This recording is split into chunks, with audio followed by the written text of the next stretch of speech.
ایک دوسرا واقعہ جو مدینہ طیبہ سے متعلق ہے وہ ایک ہندو نوجوان کا واقعہ ہے.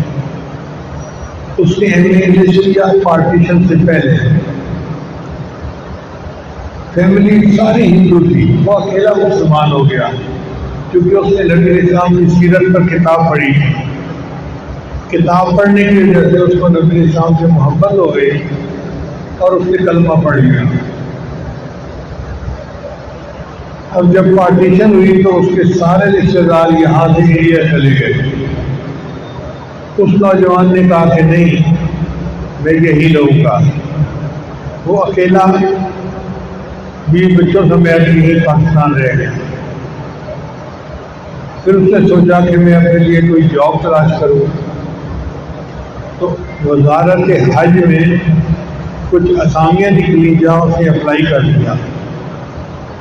انٹرویو میں جب لوگوں نے اسے انٹرویو لیا تو اس نے بتایا کہ میں نے نبی اسلام کی سیرت پر کتاب پڑھی تھی، مجھے ان سے محبت ہو گئی اور اس محبت کی وجہ سے میں پاکستان رہ گیا، باقی سب چلے گئے اور میں اب چاہتا ہوں کہ میں یہاں پہ اپنی زندگی گزاروں.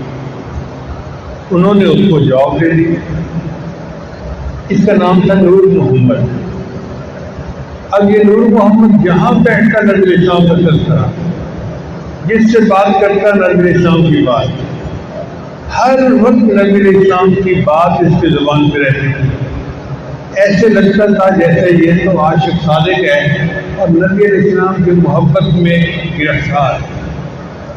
اس کی اس محبت کو دیکھتے ہوئے وزارت حج والوں نے اس کو مدینہ بھیج دیا.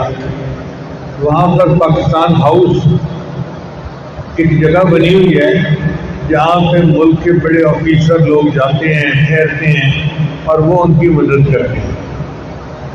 یہ وہاں کا ڈائریکٹر بن گیا. اب نور محمد کے تو مزے ہو گئے.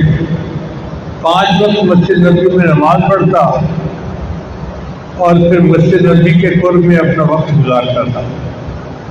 اس کی عادت تھی کہ یہ پہلی صف میں نماز پڑھتا تھا. کچھ سال اس طرح اس کے گزرے. بھٹو دور تھا، ایک وزیر تھا، وہاں چلے گئے. انہوں نے دیکھا کہ یہ رینک میں تو آفیسر ہے اور دیکھنے میں ملا لگتا ہے، کپڑے بھی ڈھیلے ڈھالے پہنے ہوئے ہیں، آثار قدیمہ نظر آتا ہے. تو اس نے آ کے بھٹو صاحب سے شکایت کی کہ جی آپ نے کس بندے کو وہاں بھیج دیا ہے؟ اس بندے کو تو پتہ ہی نہیں کسی سے ملنا کیا ہوتا ہے، بات کرنی کیا ہوتی ہے. چنانچہ بھٹو صاحب نے آرڈر دے دیے کہ اس بندے کو واپس بلا لیا جائے. اب نور محمد کو واپس بلا لیا گیا، مگر نور محمد کو یہاں پر چین نہیں تھا، اطمینان نہیں تھا. وہ ہر وقت روتا اور نبی اسلام کو یاد کرتا تھا. ایک دن اس کے دل میں خیال آیا کہ کیوں نہ میں خود جا کے بھٹو صاحب سے ملوں. ہر بندے کے لیے وزیر اعظم کو جا کر ملنا کوئی آسان کام نہیں ہوتا، لیکن کیونکہ یہ وزارت حج میں کام کرتا تھا، لوگ اسے پہچانتے تھے. یہ درخواست لے کے چلا گیا. بھٹو صاحب کا جو خادم تھا اس نے کمرے سے باہر نکل کے پوچھا کہ آپ یہاں کیسے آئے؟ کہنے لگا مجھے 2 منٹ مل جائیں، میں نے بھٹو صاحب سے بات کرنی ہے. اس نے کہا کہ بھٹو صاحب کا کالے انگریز کی طرح ہیں، ٹائم کے بڑے پابند ہیں اور وہ ٹائم کے بغیر کسی سے بات ہی نہیں کرتے. اتنے میں کشمیر کے صدر جو تھے، آزاد کشمیر کے سردار عبدالقیوم ان کا نام تھا، وہ بھٹو صاحب کو ملنے آ گئے. انہوں نے میٹنگ کا ٹائم لیا ہوا تھا آدھا گھنٹہ. انہوں نے اس کو دیکھا تو پوچھا کہ نور محمد یہاں کیوں بیٹھے ہو؟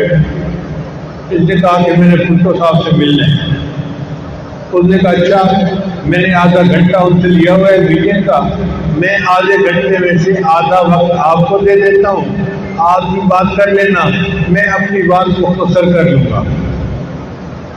سردار عبدالقیوم اندر گئے. انہوں نے بھٹو صاحب کو کہا کہ سر مجھے آدھے گھنٹے کا ٹائم ملا تھا، لیکن میں اپنا آدھا ٹائم ایک بندے کو دیتا ہوں، وہ بڑا عاشق ہے نبی اسلام کا، اور رو رہا ہے بیٹھا ہوا، آپ اس کی بات سن لیجیے۔ بھٹو نے نور محمد کو بلا لیا۔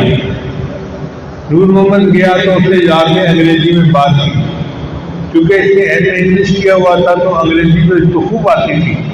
اس سے بتایا کہ میں ہندو فیملی کا بندہ ہوں، نبی اسلام کی سیرت پر کتاب پڑھ کے میں مسلمان بنا اور میں نے یہی رہنا پسند کیا۔ اب مجھے بلا کسی وجہ سے وہاں سے نکال دیا گیا ہے، تو میری فریاد ہے کہ آپ مجھے دوبارہ وہاں بھیجیں۔ وزیر اعظم کے دل پر اس کا اثر ہوا، چنانچہ اس نے آرڈر کر دیا اس کو دوبارہ مدینہ طیبہ میں جاب دے دی جائے۔ نور محمد نے اللہ کا شکر ادا کیا اور یہ دوبارہ مدینہ طیبہ پہنچ گیا۔ اب اس کا یہی کام تھا، 5 وقت مسجد نبوی میں نمازیں پڑھنا، صلاۃ و سلام پڑھنا اور دعائیں کرنا۔ کئی سال پھر گزر گئے۔ اب اس کے اوپر ایک اور ابتلا آئی۔ وہ ابتلا یہ تھی کہ ایک کوئی بڑے آفیسر تھے، وہ آئے اور انہوں نے اس کو دیکھا تو ان دنیا دار آفیسروں کو مولوی کی شکل ہی اچھی نہیں لگتی۔ وہ کہنے لگے اچھا یہ ہے جو ڈائریکٹر لگا ہوا ہے یہاں پہ۔ تو اس نے واپس جا کے بھٹو کو شکایت کی کہ جی آپ نے جو بندہ وہاں بٹھایا ہوا ہے اس نے میرے ساتھ بدتمیزی کی بات کرنے میں، تو مجھ سے یہ برداشت نہیں ہوتا، آپ اس پر ایکشن لیں۔ چنانچہ اس کی شکایت پر نور محمد کو نوکری سے نکال دیا گیا۔ اس کو آرڈر ملے کہ تم فلاں تاریخ تک سعودی عرب چھوڑ کے واپس اپنے ملک میں آؤ۔ اب نور محمد بہت پریشان تھا کہ میں کروں تو کیا کروں، نمازیں پڑھتا دعائیں مانگتا، نمازیں پڑھتا دعائیں مانگتا۔ آخری دن جب باقی تھا تو نور محمد کے دل میں خیال آیا کہ میں اپنی کہانی نبی اسلام کو تو پیش کروں۔ چنانچہ اس نے کیا کیا کہ ایک رکا لکھا نبی اسلام کے نام کہ اللہ کے نبی صلی اللہ علیہ وسلم آپ کے ایک عاشق کی طرف سے آپ کی خدمت میں سلام، اور میرے ساتھ اس طرح زیادتی ہوئی ہے اور مجھے واپس بلا لیا گیا ہے، اور میں چاہتا ہوں کہ میں زندگی کا باقی حصہ یہیں پہ گزاروں۔ آپ سے میں درخواست کرتا ہوں کہ آپ میرے لیے شفاعت کر دیجیے کہ اللہ مجھے مدینہ کے لیے قبول کرے۔ اب یہ رکا اس نے دینا تھا۔ اس زمانے میں یہ سختی نہیں تھی، لوگ جالیوں کے قریب چلے جاتے تھے اور ایک دو پولیس والے ہوتے تھے، زیادہ ہوتے بھی نہیں تھے۔ چنانچہ نور محمد کو وہاں جانے کا موقع ملا، اس نے وہ رکا جالیوں کے اندر ڈال دیا۔ وہاں کا دستور ہے کہ جالیوں کے اندر جب صفائی ہوتی ہے تو جو خاک ملتی ہے یا کوئی چیز وہاں ملتی ہے اس کو جو خادم ہوتا ہے وہ ڈائریکٹر ہوتا ہے جو مسجد نبوی کا، اس کے حوالے کرتے ہیں، اپنے پاس ہی رکھ سکتا۔ یہ قانون بنا ہوا ہے وہاں۔ چنانچہ خادم نے اندر کی صفائی کی تو اسے ایک رکا ملا، اس نے وہ بھی اٹھا لیا۔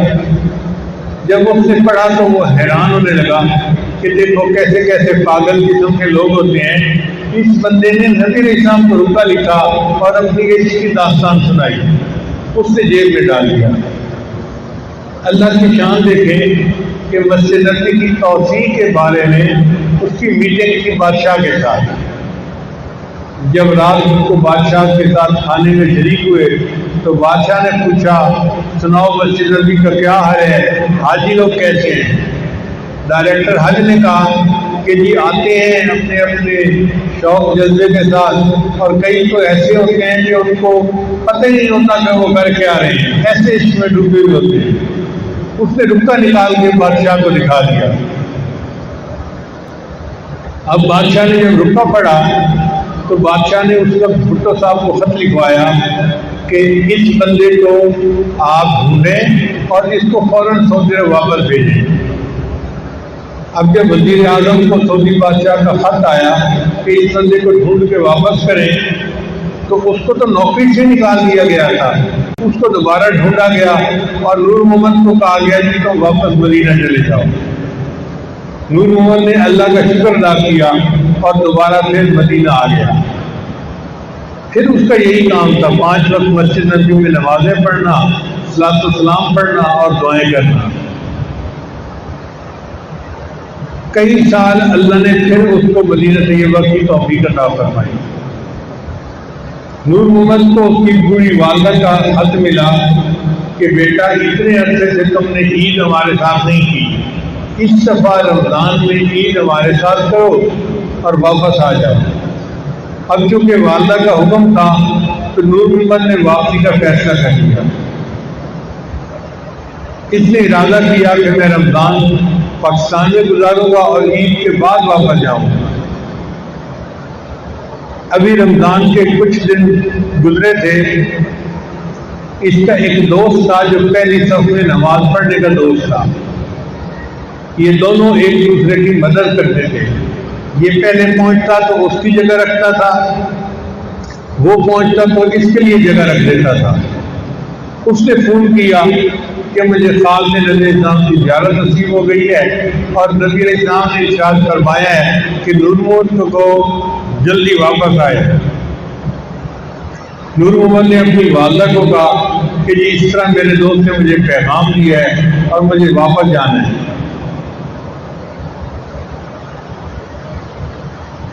ماں نے کہا بیٹا اگر آقا نے یاد فرمایا ہے تو میں قربان، تم واپس چلے جاؤ، عید وہیں جا کے کرو۔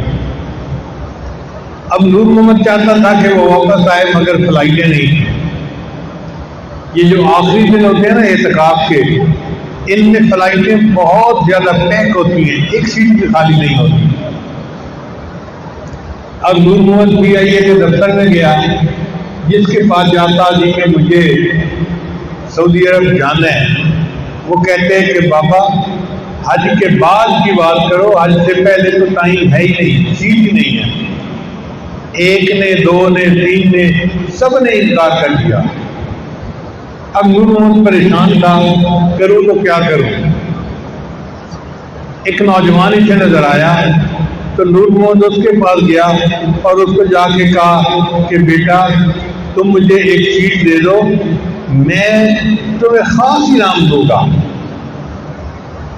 اس نوجوان نے پوچھا کیا انعام دیں گے؟ اس نے کہا انعام یہ دوں گا کہ میں نبی علیہ السلام کے روضے پہ جا کے تمہارے سلام دوں گا اور تمہارے لیے دعا کروں گا۔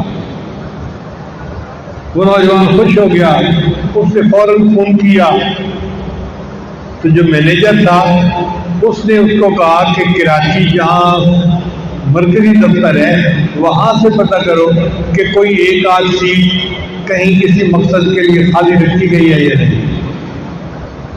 ہر جہاز میں 1-2 سیٹیں حکومتی مقصد کے لیے رکھی جاتی ہیں، ضرورت پڑ جاتی ہے کسی بندے کو بھیجنا پڑتا ہے۔ چنانچہ وہ ایک سیٹ خالی تھی تو نوجوان نے اس کی ٹکٹ بنا کے دے دی۔ اب نور محمد سوار ہوا اور واپس پہنچا، 3 دن وہاں رہا۔ تیسرے دن نور محمد کو کی موت آ گئی، مدینہ طیبہ میں مسجد نبی میں اس کی وفات ہوئی، وہیں پر اس کا جنازہ پڑھایا گیا اور جنت بقیع میں اس کو دفن کیا گیا۔ جو نبی علیہ السلام سے محبت کرتا ہے تو اللہ تعالیٰ اس کی محبت کو اس کو یوں صلہ عطا فرما دیتے ہیں۔